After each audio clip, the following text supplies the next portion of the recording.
Está preparado para entender um pouco mais sobre ecologia? Vem aprender bio comigo? Hoje o nosso assunto é histórias de vida. Se a gente observar aqui, esses indivíduos dessas duas espécies, não precisa saber muito de biologia para entender que eles têm histórias de vida completamente distintas. Mas o que será que os difere? Como essas características foram selecionadas ao longo do tempo evolutivo? É isso que a gente vai ver hoje. A história de vida dos organismos é influenciada por vários fatores, entre eles a idade de maturidade, o número de filhotes e a duração da vida. Mas o que determina a história de vida de um organismo? Podemos dividir os fatores em dois tipos: as reações imediatas do organismo às mudanças ambientais e as forças evolutivas de longo prazo.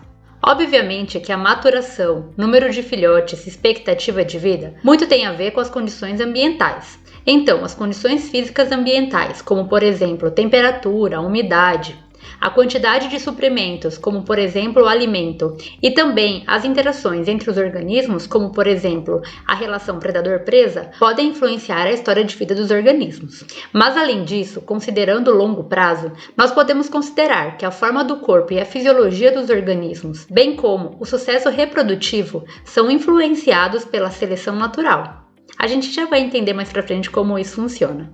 Do ponto de vista evolutivo, os indivíduos existem apenas com um propósito, que é produzir descendentes com bastante sucesso, o tanto quanto for possível. A seleção natural, então, favorece os indivíduos que mais contribuem para o futuro de uma população. Seus genes, então, são carregados por um número maior de descendentes. Mas será que podemos afirmar que quanto mais cedo se reproduz e quanto mais filhotes se produz, é melhor? A resposta não é assim tão simples. A reprodução envolve problemas de alocação de recursos. Alguns problemas importantes relacionados à reprodução são: quando começar a se reproduzir? Quantos filhotes produzir de cada vez? Quanto cuidado devotar a eles? Porque tudo isso depende de recursos. Assim, todas as espécies estão envolvidas nessa pergunta: no que investir? Quando se aumenta a energia para atividades reprodutivas, necessariamente se diminui a energia para a sobrevivência ou taxa de crescimento corporal. E necessariamente, isso diminui o potencial para reproduções futuras.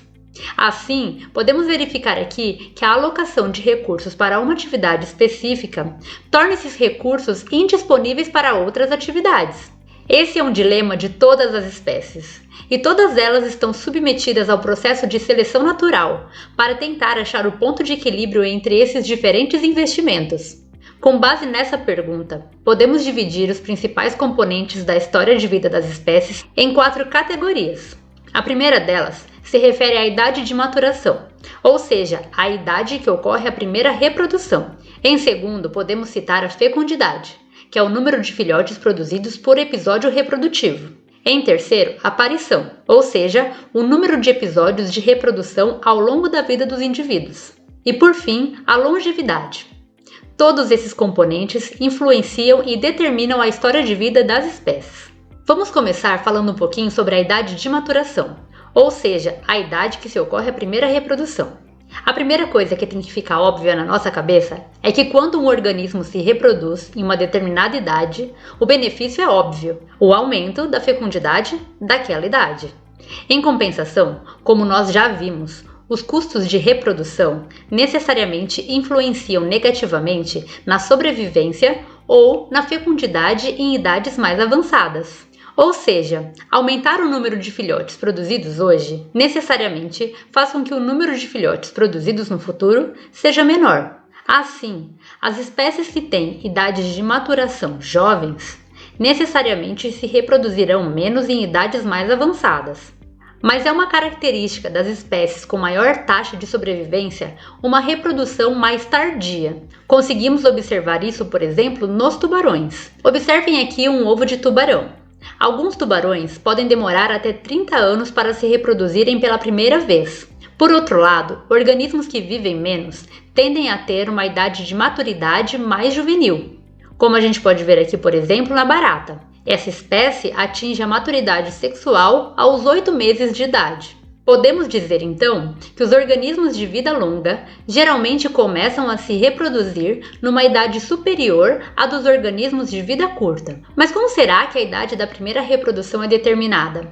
Será que a barata vai pensar: me reproduzo agora ou deixo para depois? Mas se eu deixar para depois, será que eu vou estar viva até lá? É óbvio que não. Não é assim que esse tipo de característica é determinado. A seleção natural atua aí, favorecendo a idade de maturidade, que resulta no número máximo de filhotes ao longo da vida de um indivíduo.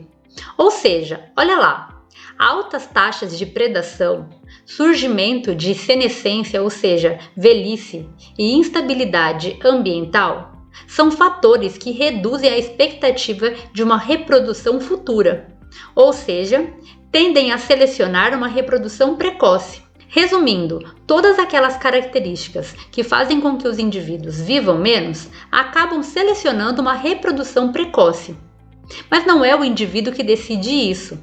O que acontece é que aqueles indivíduos que têm a maturação sexual adiantada, ou seja, mais jovens, deixam seus descendentes com essa característica de se reproduzir de forma jovem, enquanto aqueles indivíduos que têm características fisiológicas de reprodução tardia acabam morrendo antes mesmo de se reproduzir. Isso faz com que eles não deixem descendentes e não passem então esses genes para frente. Ao longo do tempo evolutivo, então, nós temos cada vez mais indivíduos que se reproduzem precocemente. Ao final do processo evolutivo, nós temos uma espécie com essa característica. Por outro lado, fatores que aumentam a expectativa de vida, como por exemplo o aprendizado, a capacidade maior de conseguir alimento, aumentam também a chance de se ter reproduções tardias. Então, naquelas espécies que têm uma grande chance de sobreviver mais tempo, aqueles indivíduos que se reproduzem tardiamente são selecionados pelo processo de seleção natural, porque eles conseguem mais energia e conseguem produzir mais filhotes, deixando essa característica para os seus descendentes. Ao longo do tempo evolutivo, então, eu tenho uma espécie que se reproduz de forma tardia. Vamos a um estudo de caso para entender melhor. Nem sempre a história de vida dos organismos é fixa. Ela pode mudar bastante considerando as condições ambientais às quais os indivíduos estão submetidos. Para entender isso, nós vamos ver o exemplo aqui dessa espécie chamada Pecilia reticulata. Essa espécie de peixe aqui pode ter diferentes idades de maturação dependendo de suas interações com outras espécies. Pecilia reticulata pode ser predada por vários predadores, dentre eles Crenicicla alta, que se alimenta de adultos, e Rivulus hart, que se alimenta de juvenis. Quando Pecilia reticulata está em ambientes compartilhados com Crenicicla alta, essa espécie aqui vai maturar relativamente mais cedo e vai ter tamanhos menores, porque os adultos não tendem a chegar em idades avançadas, já que eles são predados por Crenicicla alta. Por outro lado, quando Pecilia reticulata está em ambientes junto com Rivulus hart, elas tendem a ter idade de maturação muito maior, e o tamanho da prole também é maior. Isso porque Rivulus hart se alimenta de juvenis. Assim, Pecilia reticulata vai tender a se reproduzir em idades mais avançadas, alocando recursos para a produção de proles muito maiores que sobrevivam à predação.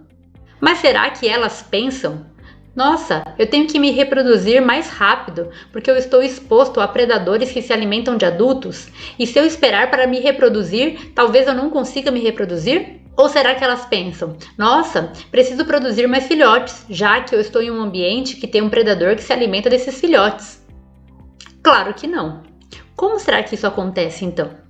Para se testar isso, se fez um experimento e se mudou Pecilia reticulata de ambiente. Se pegou 200 indivíduos de Pecilia reticulata que viviam com Crenicicla alta, ou seja, tinham característica de se reproduzir precocemente, e se transferiu para riachos com Rivulus hart. Após 11 anos de observação, se percebeu que a população tinha idade de maturação semelhante àquelas populações que originalmente viviam com Rivulus hart, ou seja, uma reprodução mais tardia. Mas como será que isso aconteceu? O processo responsável por isso se chama seleção natural. Mas como isso aconteceu na prática? Inicialmente, aqueles 200 indivíduos tinham como característica uma reprodução precoce. Entretanto, essa reprodução precoce em um ambiente com Rivulus hart produziam um número insuficiente de filhotes, fazendo com que a maioria fosse predada. Apesar disso, em uma população, nem todos os indivíduos são iguais. Provavelmente existiam alguns indivíduos ali que se reproduziam um pouco mais tarde. Esses indivíduos que tinham essa característica tinham uma vantagem agora nesse ambiente com Rivulus hard. Assim, eles conseguiam produzir um maior número de descendentes, e esses descendentes carregavam essa característica de se reproduzir mais tardiamente. Ao longo do tempo, então, essa característica de se reproduzir tardiamente foi aumentando em frequência na população. Ao final desses 11 anos, acompanhando essa população, percebeu-se que a maioria dos indivíduos, portanto, apresentava essa característica. Mas olha só, o que aconteceu com os outros indivíduos que se reproduziam precocemente? Eles foram eliminados pela seleção natural, porque eles deixavam poucos descendentes e essa característica foi sendo eliminada. Outro fator que influencia a história de vida dos organismos é a fecundidade. A fecundidade tem a ver com o número de filhotes produzidos, e isso tem uma relação direta com a expectativa de vida. Vamos lá! Existe uma relação inversamente proporcional entre o número médio de filhotes produzidos e a duração média de vida dos organismos. Ou seja, quanto mais filhotes são produzidos, menos os organismos vivem. Isso porque a reprodução e a sobrevivência dependem de recursos, e quando se destina parte desses recursos para um desses lados, se indisponibiliza esse recurso para o outro lado. Mas como que as espécies decidem para onde elas vão alocar esses recursos? Na verdade, as espécies não decidem. Novamente, a seleção natural atua. Olha só! Adultos com baixa probabilidade de sobreviver, ou seja, alta mortalidade, mais uma sobrevivência relativamente boa dos filhotes, resulta em uma melhor estratégia em investir na produção de filhotes. Ou seja, para espécies que tendem a ter uma alta mortalidade na vida adulta, é muito melhor investir num grande número de filhotes do que investir em se tornar velho. Por outro lado, adultos com uma duração de vida longa, somado à sobrevivência dos filhotes baixa, é muito melhor reduzir o investimento nos filhotes atuais, de forma a não comprometer a reprodução futura. Então é muito melhor eu produzir um número menor de filhotes. O número de filhotes também tem uma relação inversamente proporcional ao tamanho dos filhotes. Quanto maior o número de filhotes, menores são eles. E as espécies, portanto, estão submetidas a pressões seletivas que determinam se a alocação reprodutiva pode ser dividida entre uma prole numerosa, com tamanho corporal menor, como é o caso aqui dessa aranha, ou uma prole menos numerosa, com indivíduos maiores em tamanho, como é o caso aqui dessa girafa. Vamos agora para a parição. A aparição se refere ao número de eventos reprodutivos que um indivíduo pode ter ao longo da vida.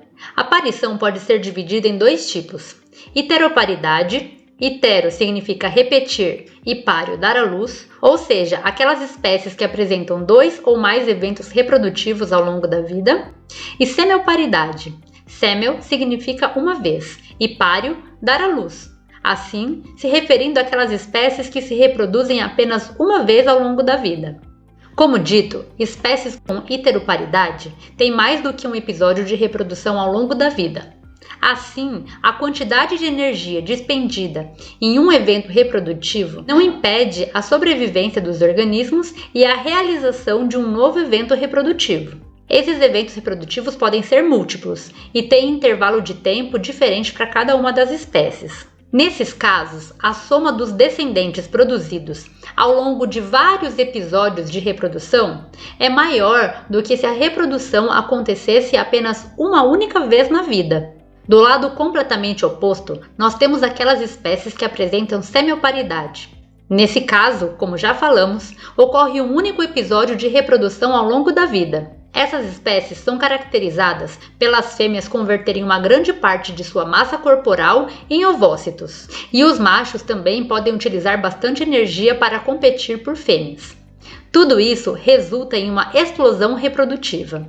O resultado é um número máximo de ovos produzidos. Entretanto, isso causa a morte dos indivíduos que se reproduzem. Nós temos aqui alguns exemplos: o salmão e a cigarra. Nesses dois casos, as espécies investem toda a energia que elas têm para a reprodução, o que acaba comprometendo a sobrevivência dos indivíduos após esse episódio. Mas isso acaba resultando num número excepcional de filhotes produzidos. Mas será que as cigarras e os salmões escolhem isso voluntariamente? Escolhem se reproduzir e morrer? Claro que não. A seleção natural aí atua novamente. A semioparidade é selecionada em espécies que geralmente têm alta mortalidade nos adultos. Então olha só, acompanhem comigo aqui. Vamos considerar aqui 3 espécies hipotéticas. Em todas elas, os indivíduos se reproduzem logo no primeiro ano. Nessa espécie aqui do meio, a mortalidade entre os adultos é de 50%, ou seja, entre um episódio reprodutivo e outro, 50% dos indivíduos morrem. Assim, a cada reprodução também se diminui pela metade o número de filhotes produzidos, como a gente pode ver aqui. Inicialmente no primeiro ano, foram produzidos 100 filhotes, depois 50, 25, 12 e 6. Totalizando no final do processo 200 filhotes produzidos. Essa outra espécie aqui do lado tem uma mortalidade de aproximadamente 30% dos adultos entre os períodos reprodutivos. Assim, inicialmente, também foram produzidos 100 filhotes.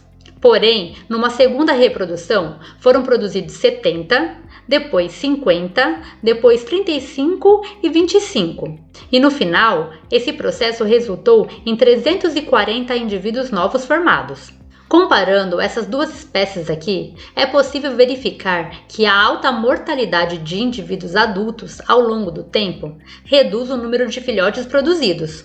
Enquanto nessa espécie aqui, o total de filhotes produzidos foi de 340, nessa outra espécie aqui, com uma taxa de mortalidade de adultos maior, foi apenas de 200.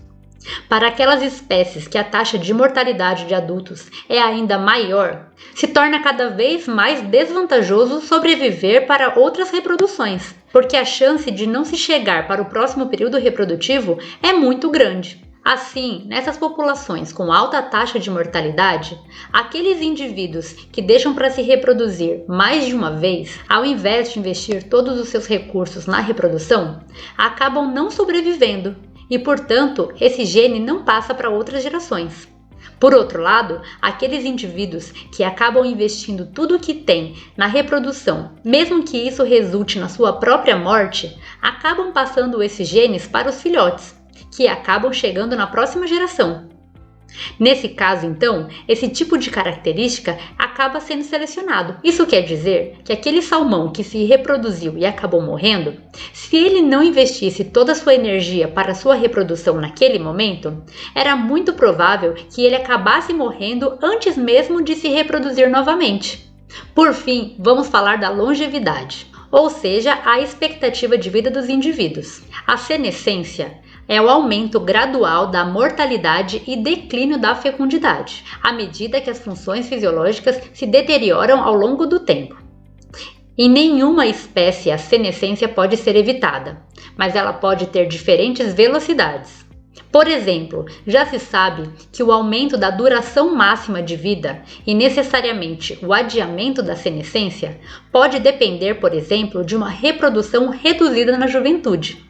Ou seja, quanto mais se demora para ter filhotes, mais se vive. Podemos verificar isso aqui claramente na fala da Maria. Quem disse que a maternidade é estressante? Disse Maria, de 28 anos. Quem tem filho vai entender. Apesar disso, a maioria dos adultos não atinge idade avançada nas populações naturais. Assim, a seleção natural acabou selecionando o aprimoramento do sucesso reprodutivo ainda na juventude, em detrimento de mudanças na fecundidade em idades avançadas. O que nos ajuda a compreender que, na verdade, o grande objetivo das espécies é a reprodução e não a sobrevivência ao longo do tempo. Assim, ao longo do processo evolutivo, todas as espécies foram tendo selecionadas características que ajudassem no processo reprodutivo, e não necessariamente no aumento da expectativa de vida. Podemos dizer, portanto, que a sobrevivência baixa por fatores extrínsecos, como por exemplo predação, como ocorre na natureza, reduz as chances dos indivíduos chegarem até a velhice. Isso fez com que ao longo do tempo a seleção natural selecionasse indivíduos que têm uma reprodução no início da vida, em detrimento da sua capacidade de sobreviver por mais tempo. Acabamos de ver, portanto, os principais componentes da história de vida: a idade de maturidade, a fecundidade, a aparição e a longevidade. A partir desses componentes, podemos observar dois padrões principais de história de vida. As espécies podem ser classificadas em R estrategistas e K estrategistas. As espécies R estrategistas apresentam uma alta taxa intrínseca de crescimento. Elas são, portanto, favorecidas por sua capacidade de se reproduzir rapidamente. Por outro lado, as espécies K estrategistas apresentam um tamanho de população adensada, próxima à capacidade de suporte dos ambientes. E elas são favorecidas pela capacidade de contribuir para a população se manter próxima a essa capacidade de suporte. Vamos entender um pouquinho sobre cada uma delas. As espécies R estrategistas vivem em um hábitat imprevisível, como por exemplo o cerrado, que apresenta ciclos de queimadas naturais, ou ainda em ambientes de curta duração, como por exemplo na carcaça de um animal, como a gente pode ver aqui nessa imagem abaixo, no qual as larvas vão viver até que esse animal seja completamente degradado. Nesse caso, esse tipo de espécie passa por dois tipos de períodos distintos. Períodos favoráveis, que são caracterizados por apresentar um rápido crescimento, livre de qualquer tipo de competição, já que existem muitos recursos disponíveis, e um período desfavorável, no qual a mortalidade é inevitável, independentemente de como esteja a população. Por exemplo, quando vem o fogo, independente de quantos indivíduos tinham ali, eles vão todos morrer. Ou, quando acaba a carne aqui nessa carcaça, todas as larvas que não conseguiram fazer a metamorfose também vão morrer. Os R estrategistas, então, têm um custo de reprodução baixo e insensível ao tamanho da população. Nesse caso, eles alocam muita energia para a reprodução.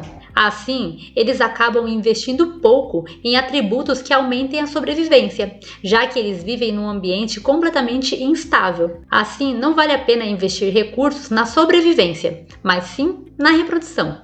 Baseado em tudo isso, os R estrategistas geralmente apresentam um tamanho de corpo menor, maturidade precoce, um certo grau de semioparidade e descendentes mais numerosos e com um tamanho corporal também menor. Do outro lado, completamente oposto, estão os K estrategistas. Esses organismos vivem em hábitats relativamente constantes, como por exemplo aqui, uma floresta tropical.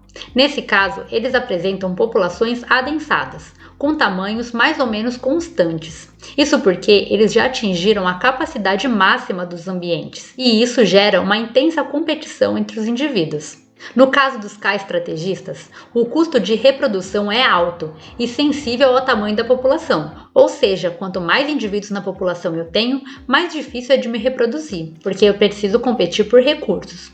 Assim, acaba existindo uma menor alocação de recursos para a reprodução, e os indivíduos acabam investindo mais na sua própria sobrevivência, já que eles podem sobreviver nesse ambiente constante e se reproduzir posteriormente. Os K estrategistas são caracterizados por ter tamanho corporal maior, reprodução tardia, heteroparidade, prole menos numerosa e com tamanho corporal maior e alto grau de cuidado parental, como a gente pode observar aqui nesses dois casos, o ser humano e o pinguim. Se nós observarmos os gráficos de tamanho de população das espécies K estrategistas e as R estrategistas, é isso que a gente vai ver. As espécies K estrategistas estão próximas da capacidade de suporte do ambiente, ou seja, do número máximo de indivíduos que um ambiente pode suportar. E elas variam muito pouco com relação a esse número. Por outro lado, as espécies R estrategistas apresentam uma alta flutuação do número de indivíduos na população, caracterizado por altos e baixos. Assim, em vários momentos, a população chega a números muito baixos de indivíduos. Porém, em determinados momentos, se reproduzem muito rápido e produzem um número muito alto de filhotes, resultando num número muito alto de indivíduos na população. Entretanto, como nós podemos ver nesse gráfico, essa população não consegue se manter em valores muito altos durante muito tempo. Apesar dessa classificação em R estrategista e K estrategista, nem todas as espécies são extremas, como ocorre aqui com o trigo e o mogno. O trigo, obviamente, é uma espécie R estrategista, porque apresenta um ciclo de vida muito rápido, se reproduzindo apenas uma única vez e depois morrendo. Muito diferente do mogno, que apresenta um ciclo de vida muito longo e vai se reproduzir por diversas vezes ao longo de sua vida. Apesar desses dois extremos, entre eles acaba existindo, na verdade, um gradiente, onde a maioria das espécies acaba se enquadrando. Espero que essa aula tenha te ajudado a entender um pouquinho mais sobre a história de vida das diferentes espécies. Até a próxima! Se você quer saber ainda mais, acesse nossos outros vídeos e se inscreva no canal.